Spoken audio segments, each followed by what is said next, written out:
TRC গ্রহণ করেছে, তাই না?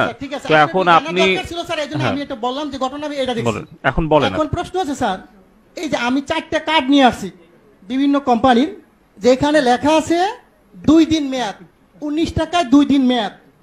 এটা হচ্ছে বাংলা লিঙ্ক। এখন আছে 19 টাকায় আপনার 24 ঘন্টা মেয়াদ রবি, আর এয়ারটেল আছে 19 টাকায় 31 দিন 3 দিন মেয়াদ, আর গ্রামীণে 2 দিন মেয়াদ। আমার প্রশ্ন হচ্ছে এই জিনিসগুলো কি স্যার পচা যায়? এটির মেয়াদ থাকবে কেন? আমার প্রশ্ন হচ্ছে মানুষের টাকা আপনি মনে করেন আমরা যদি 20 কোটি লোক হই, যদি 20 টাকা করে ভরি, আর একদিন সবাই কথা বললাম না, কত হাজার কোটি টাকা এই কোম্পানি নিয়ে যাচ্ছে, সিস্টেমের মাধ্যমে নিয়ে যাচ্ছে। এর আগে আমি বলেছিলাম, একটা নিউজে দেখাইছে 17 মিলিয়ন ভিউ হয়েছে। ওদিন থেকে উচিত ছিল এই সিস্টেমটাকে বাংলাদেশে বন্ধ করে দেওয়া। আমি বারবার বলেছি গরিব মানুষ ভিক্ষা করে, সে 20 টাকা ভরে।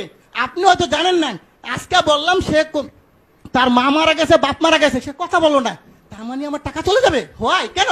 এই গ্রামীণ ফোন কোম্পানি বা অন্য কোনো কোম্পানি এরা কারা? এরা আপনাদেরকে না জানে হাজার হাজার কোটি টাকা সিস্টেমের মাধ্যমে নিয়ে যাবে। এটা কিন্তু স্যার সহ্য করার মতো না। প্রথম প্রশ্ন হচ্ছে এটাকে আজকের মিটিং এর পর থেকে কিছুক্ষণ পরের মতো অফ করে দিবেন, যাতে বাংলাদেশের কোন জনগণের একটি টাকা যাতে না যায়। এটা আমার দাবি। কত হাজার কোটি টাকা আপনি এই ব্যবসাটা আমাকে দেন, লাইসেন্সটা আমাকে দেন। আমার যে ব্যবসায়ী আছে 15 লক্ষ বাংলাদেশ, আমি কিন্তু লাইসেন্সদারি প্রতিষ্ঠান, আমরা এফবিসিসি এর মেম্বার। এই লাইসেন্সটা আমাকে দেন, আমি বাংলাদেশে ব্যবসা করি। এই টাকা আপনার সরকারি খাতে কত টাকা লাগে আমি দিব, এই কোম্পানিকে পাচার করার জন্য দিব না স্যার। এই জনগণের টাকা পাচার করে তারা নিয়ে যাবে, এটা আমি দিতে রাজি না। যদি আমাকে মেরে ফেলেন কোনো আপত্তি নেই।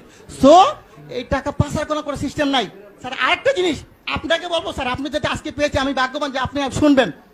আমরা যখন এই ব্যবসা শুরু করি 27 টাকা কমিশন ছিল, 27 টাকা। স্যার সরকারি কর্মকর্তা যিনি 2000 টাকা বেতন পেয়েছে, তার বেতন এখন 20,000 টাকা। কিন্তু এখন কত স্যার? আমাদের কিন্তু সেই 27 টাকাই রাখছেন। আমাদের কি কমিশন বাড়বে না স্যার? আমার প্রশ্ন হচ্ছে আপনারা অবশ্যই একটু কমিশনের ব্যাপার ব্যবস্থা করেন, যে যাদের একটু ব্যবসা করে তারা। আমরা সবাই শিক্ষিত ছেলে স্যার, এখানে প্রায় 15 লক্ষ ব্যবসা করি।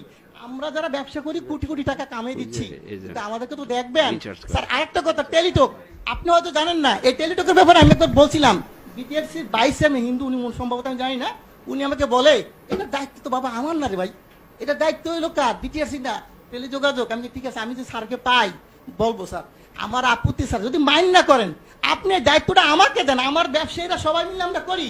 বাংলাদেশে টেলিটককে কেমনে উড়াইতে হবে আপনি আমাকে সাপোর্ট দেন। আমি বলবো কোন দোকানদার আমাদের দোকান থেকে টেলিটকের সিম কেনার পরও রিচার্জ পাবে, তা হবে। টেলিটক উন্নয়ন কেমনে করতে হয় স্যার, আপনি যদি কোনো ধরনের সিস্টেম থাকে আপনি বলেন যে বলে এমনি সহযোগিতা করে, আমি করতে বাধ্য আপনাকে। আপনি যেভাবে চান টেলিটক অবশ্যই উন্নয়ন হবে। টেলিটককে গ্যাফরাইকে, আমাদের দেশি প্রতিষ্ঠানকে গ্যাফরাইকে অন্য কোম্পানিকে উড়াই দিমু, আর এরা টাকা পাচার করে নিয়ে যাবে স্যার, এটা মেনে নেওয়ার মতো না। অবশ্যই আমি চাবো, আমি অনেক কথা বলতাম স্যার, কিন্তু আজকে বললাম না।